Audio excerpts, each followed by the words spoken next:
Welcome. Thank you for joining me today for this educational module available for all of our residents and fellows and our faculty at SIU who are new to our institution. Today I'm going to talk to you about an introduction to supervision for residents and fellows. And so hopefully this is helpful for you to understand the supervision standards and requirements, not only that are required by SIU, but also are required by the ACGME. So I'm going to talk a little bit about both, and just to give you a little history, ACGME actually instituted the supervision requirements for residents back in the 1980s to ensure safety and patient care and to ensure excellent education for our residents and fellows. In the early 2000s, with initiation of our work hour rules, supervision became very important when we're talking about direct versus indirect supervision and the oversight of the responsibility for our residents and the progression of their education and their responsibility as they advance through their training. And so we're going to talk about where we are today and what those requirements are and what it looks like for supervision standards and oversight. So to start, I just wanted to review the ACGME Common Program Requirements for Supervision and Accountability. Each patient must have an identifiable and appropriately credentialed and privileged attending physician who is responsible and accountable for the patient's care. It is the responsibility of the attending physician for really the overall needs for patients and for their care. And it's also the responsibility of that physician to teach residents or fellows or whoever our trainees may be as they're providing that care. The information must be available for the residents, fellows, the faculty members, other members of the healthcare team, and our patients to really understand what this supervision entails. Residents and faculty members must inform patients of their roles in the healthcare team, who they are, what care they're providing, who is providing supervision and oversight, and how their care will be provided. And this is really a requirement by ACGME that patients understand the care they're getting in academic institutions. The level of supervision, as outlined by ACGME, is really kind of talking about two different levels. And the first is direct supervision. So the supervising physician for direct supervision must be physically present with the resident during the key portions of the patient interaction. So this may be part of the history taking or the exam, or in the case of procedures or surgery, the supervising physician must be directly present.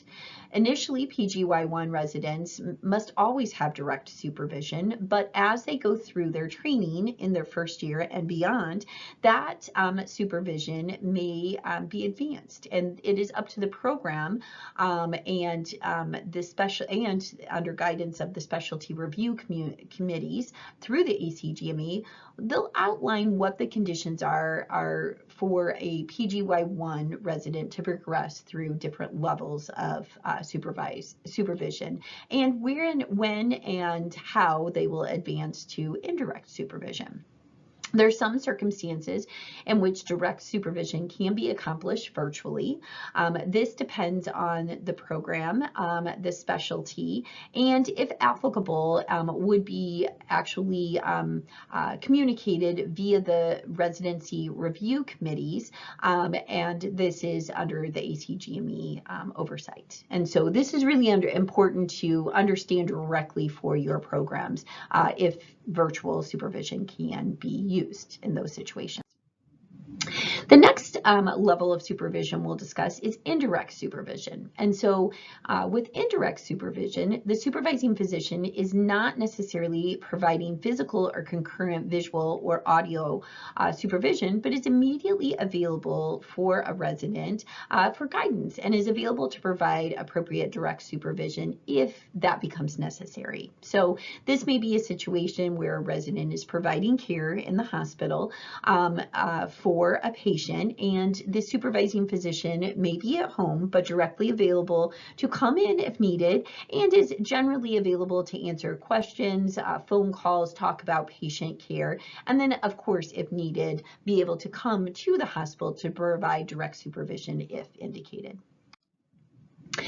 Oversight in general, is that the supervising physician is available to provide review of the procedures, encounters, and provide the resident with feedback after the patient care is delivered. And so, as I mentioned at the start, supervision is not just important to ensure the safety of patient care and the responsibility of the attending physician, but the oversight and supervision is also important for the ongoing education of our residents and our fellows, for all of our trainees. And so the supervision is really important to accomplish both things: great patient care and great educational opportunities.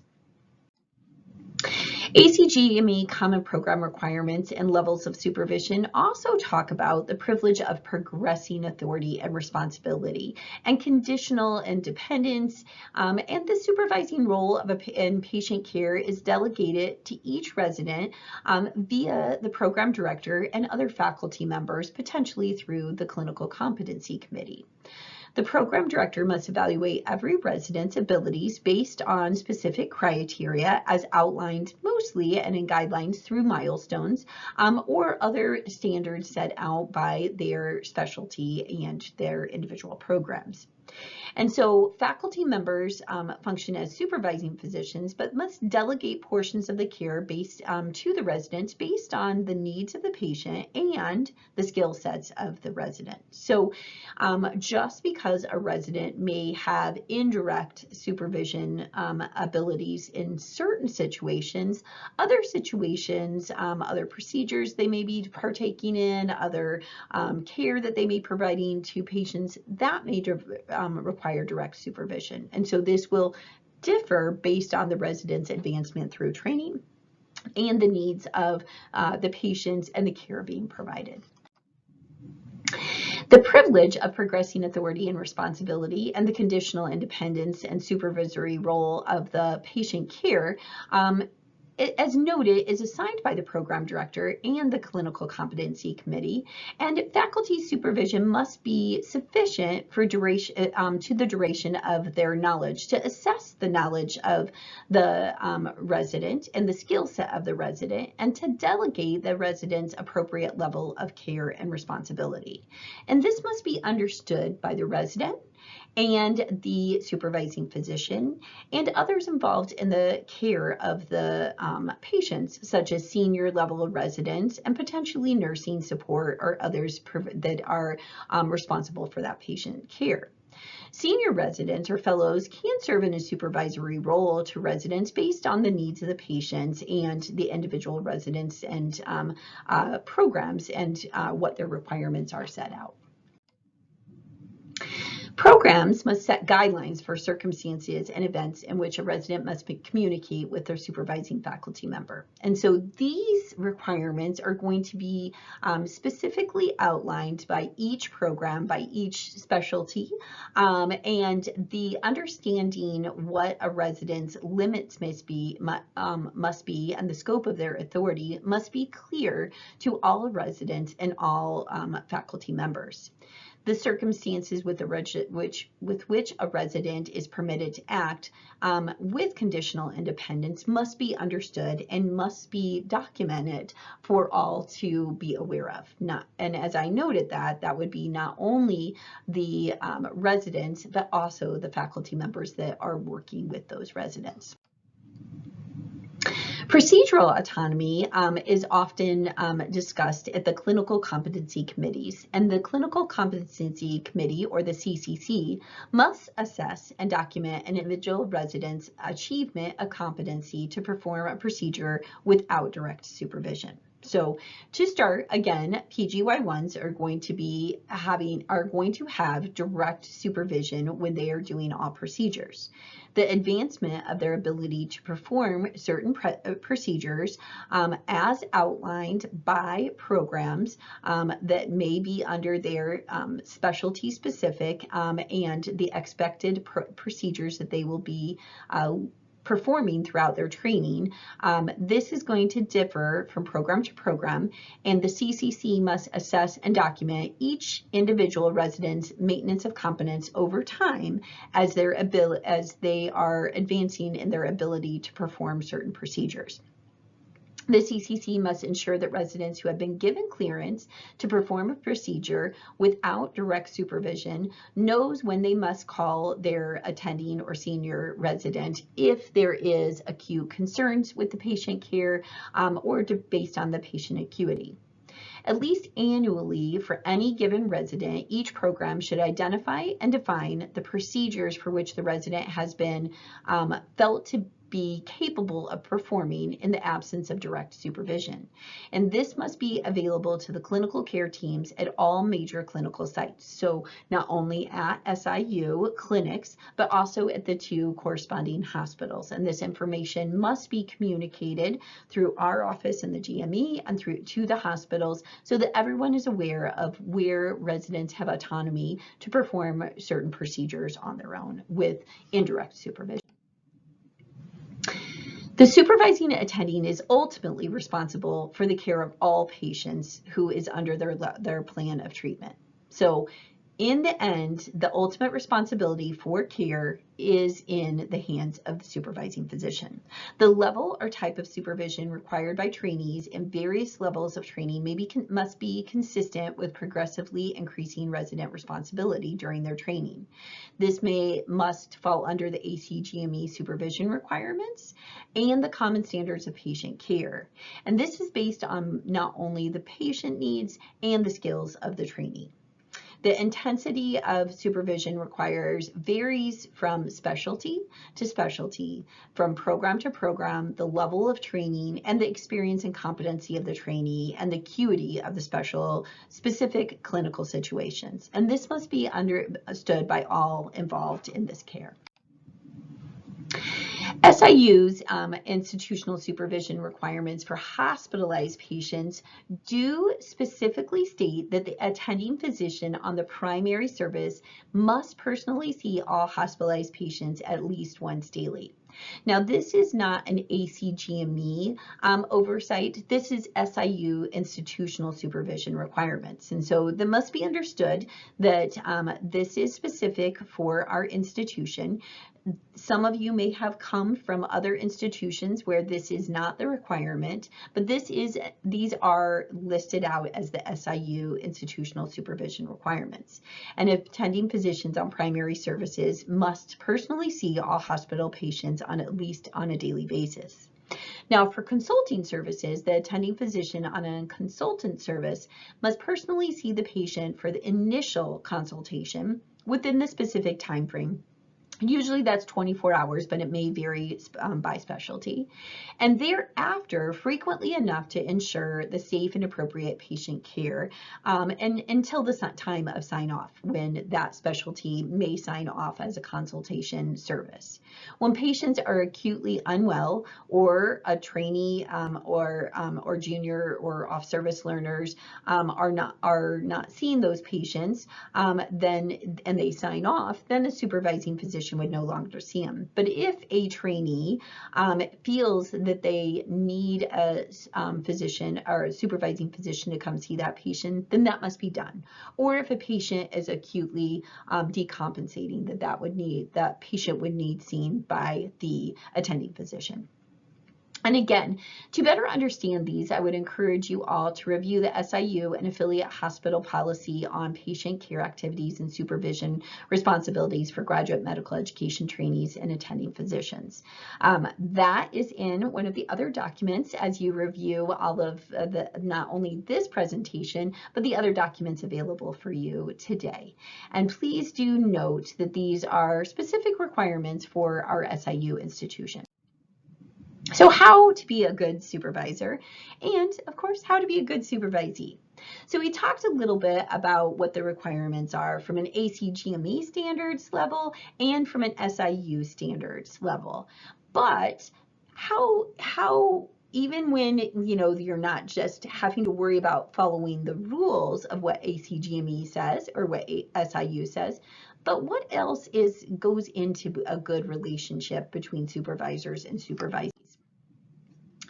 One of the most important things is the clinical learning environment. And learning, we know, is most effective and more effective in the absence of fear, shame, and humiliation. This seems to be a pretty straightforward statement, and many of you would say, well, of course this is the case.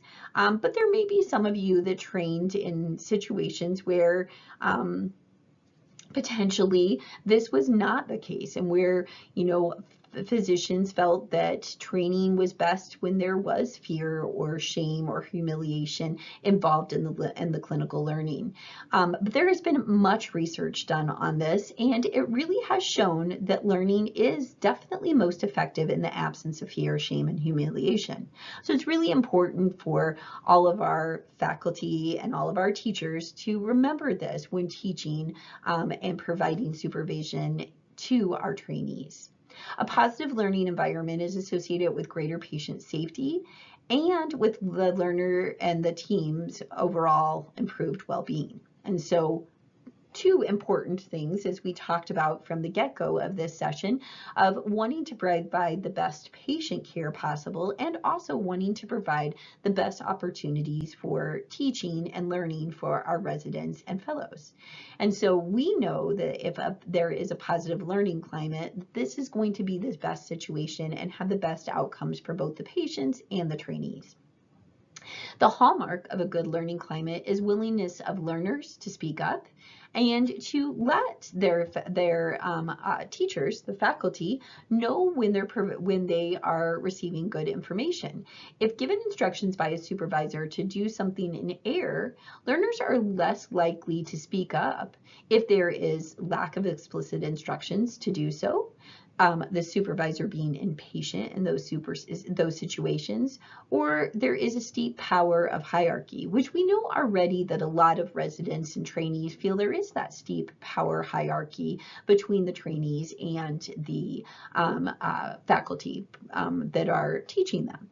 And so when we have that in place, we want to make sure that we are eliminating any of the other potential barriers to a good learning climate. And so this is important for faculty to have that patience with their learners, to express their desire to want to teach to the best ability available, and to be open for feedback. And if there is a concern, then we would expect the residents and trainee and fellows, so all of our trainees, to provide that feedback to our faculty. Learning climate is also important when we're talking about setting clear and consistent expectations. Showing respect for all, even those with divergent positions. So we know in medicine that we don't always all agree on everything that we do. And so having respect for each other and ability to learn from each other is incredibly important to create a good learning climate. Addressing the learners by name and showing respect for them and the desire to want to engage them, to get to know them, and to provide them the best education is really very important. Actively encouraging learners to speak up and to take risks and to ask questions. We know that trainees learn best when they're asking questions and when they're reinforced positively for doing so. Providing focused, behavioral-based feedback is incredibly important. So always important for our faculty to provide great feedback, whether it be in constructive form or in positive form for our fellows and residents. And then it's important to be consistent in our interactions and behaviors. And even if you're having a bad day, as we all will at any time during our opportunities to teach our fellows and residents, being consistent in our interactions, demonstrating emotional self-regulation, being calm and patient, and realizing that our interactions with our trainees really do affect their ongoing learning and our patient care. And letting learners know it's okay to say something if they don't know something, to ask questions. We want to make sure that we are providing the safest learning environment for our patients, and we want our residents and fellows to learn and to become better physicians as they progress through their training. There is the SIU quick and easy guide to creating a safe learning environment, and I would encourage you all to take a look at that too, to reinforce some of the things that I have talked about today. Feedback, teaching and supervision. We all know that to learn well and to be safe for patients, you have to be able to speak up when you don't know something. Nobody likes to speak up when we don't know something, but we have to do it. And this is where it's really important to encourage our residents and fellows to speak up and to ask questions. If you don't know something and you don't say you don't know it, then you'll never be able to learn. And so I encourage, as I'm speaking to both groups here, for our trainees to ask questions and for our faculty to be open to those questions and responsive to those. There is some other documents out there, and this Farnan et al. That was published, it's been some time, but it still as definitely holds true, is how to be effective supervisors and behaviors to build on for a positive learning climate. And some of the things we've already talked about, but things like setting expectations for when to be notified. So if you are the faculty member, letting your trainees know that you want to be contacted if a patient is discharged or if something happens, so that they aren't questioning when they should call you or when they shouldn't call you. Uncertainty is a time to contact. So, just for all of you trainees out there, if you feel uncertain to any type of clinical decision, make sure that you are contacting your supervisor, and to know that that is definitely an important time to contact. Maybe planning communication. Talk about check-in times. Talk about it's easy to get busy doing everything and not having the certain times to check in. Making sure from a faculty standpoint that you're easily available to your trainees so that they can contact you and they know the best way to get a hold of you. And to reassure our residents not to be afraid to call and to let them know that you are there to be able to answer questions, to be able to be available to educate them throughout the night. I still remember a time when I had a resident say, well, I don't want to wake you at night. And I really did enforce the fact that, no, my job is to teach, and it doesn't matter if that's 2 in the morning or 2 in the afternoon, my job is there to teach you.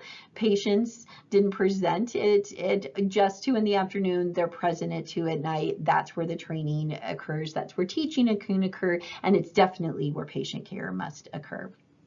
And then balancing the supervision and the autonomy for resident. Don't hover over them if it's not needed for direct supervision. Give them the opportunity to make those decisions, present them to you, and to be able to learn in an active learning environment. There are some things here just described on that learning to drive residents, physicians' perceptions of how attending physicians promote and undermine autonomy is this article. And some of the things that it outlines are what to do and what to avoid. Things to do: clear communication regarding rules and responsibilities, and avoiding predetermined, having a predetermined course of action. So being open, being flexible, encouraging patient ownership for our trainees, actively promoting resident decision making, collaborating with residents on that decision making, and encouraging that to be a discussion, being sensitive to dynamics and hierarchy, allowing case presentations without interrupting them, challenging residents to think independently, asking their questions, asking for their input, providing evidence for alternative approaches if you think that what they're suggesting may be not the course of action that you would suggest, and giving them graduated independence as they prove themselves throughout their or throughout their training, and allowing them that space to be able to do the work. Some of the things as mentioned: avoiding not predeterminedly telling them that this is what you have to do for patient care, and being open to their plans. Not interrupting, as was mentioned, not asking residents for their thoughts and plans, and changing plans without letting residents know. If there is a change in that plan, that should be communicated with the residents, and so that they can have that ongoing learning. And then constantly having a constant presence for the residents so that they know how to contact you. But not having always overbearing for them, so you're always constantly in their space.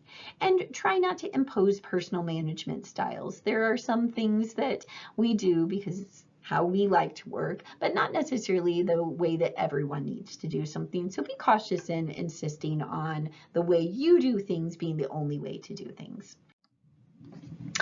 There was a evaluation for the superb safety model. We talked about the faculty behaviors, but what about the supervisee behaviors? What about the resident behaviors? And some of the important things for safety, as you can see the mnemonics spelled out here, is seek attending physicians' input early. Don't wait until things are going bad.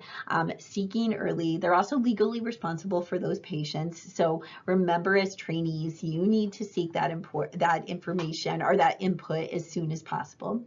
Active clinical decisions. Contact your attending if there is active clinical decision making going on, especially if it is pertinent changes at that time. If there is surgery, invasive procedures, obviously that is times to contact your attending. If you feel uncertain about any clinical decisions at all, that is the time to contact your attending. You are here to learn and to provide great patient care. If there is ever uncertainty, the best part about it being a resident is that you have an attending physician to be able to ask those questions. Uncertainty is expected during residency, and that's what the faculty are there for. That if there are certain situations such as end-of-life care or with the family wanting to have these discussions or legal discussions, that's when the attending physician absolutely needs to be involved. And if there are transitions of care, so things that are changing, patients going home or transferring to another service or to the ICU, that needs to be discussed with the attending physician. And if there is any need for help in just understanding the system or the hierarchy, this is an absolute place to reach out and discuss this information with your attending faculty. Resident supervision is a shared responsibility. For every rotation and assignment, ask yourself, do I know when to call my supervisor? You will all, as trainees, be changing different rotations each month or each unit or block. And if you are going on to a new service and you feel uncertain about what to do, then always ask, do I need to call my supervisor? If you're uncertain, the answer is always yes. Understanding who to contact when you're starting new rotations is going to be really important too. And again, remember, if you're uncertain, the answer is yes, ask. One other thing that we want to talk about is what makes a good relationship between a trainee and a faculty. The dimensions of trustworthiness is incredibly important. So a trainee's broken down to a few points here would be knowledge and skill. So a trainee's relevant knowledge and skill is going to play a factor into their trustworthiness by the faculty. A trainee's awareness of their limits and their level of knowledge and skill is also important. The ability for residents and fellows to discern when they know something and when they don't is incredibly important for them to be felt trustworthy. Also, a trainee's thoroughness in data gathering and dependability and following through on assignments is going to show their conscientiousness on patient care. And so for those of you that are new trainees, really exemplifying this is going to be important for your faculty to deem you trustworthy. And truthfulness. And this seems to be something that would go without saying, but it still needs said at times. The absence of deception, making sure you are always communicating truthfully to your supervisor is incredibly important to be trusted in the future for patient care. So, in summary, hopefully this gave you a great oversight onto what are the ACGME requirements for supervision, what are SIU institutional requirements for supervision, and then also how to really create a good dynamic between supervisors and supervisees. If you have any questions about any of the information that I have discussed with today, please don't hesitate to reach out. Here is my email that is listed here. Feel free to reach out to contact me anytime during your training or anytime that you are a faculty here at SIU. I have an open door policy. You can email, you can give me a call, and I'm happy to help at any time. Welcome to SIU again, and thank you for joining me today for this session. Have a great day.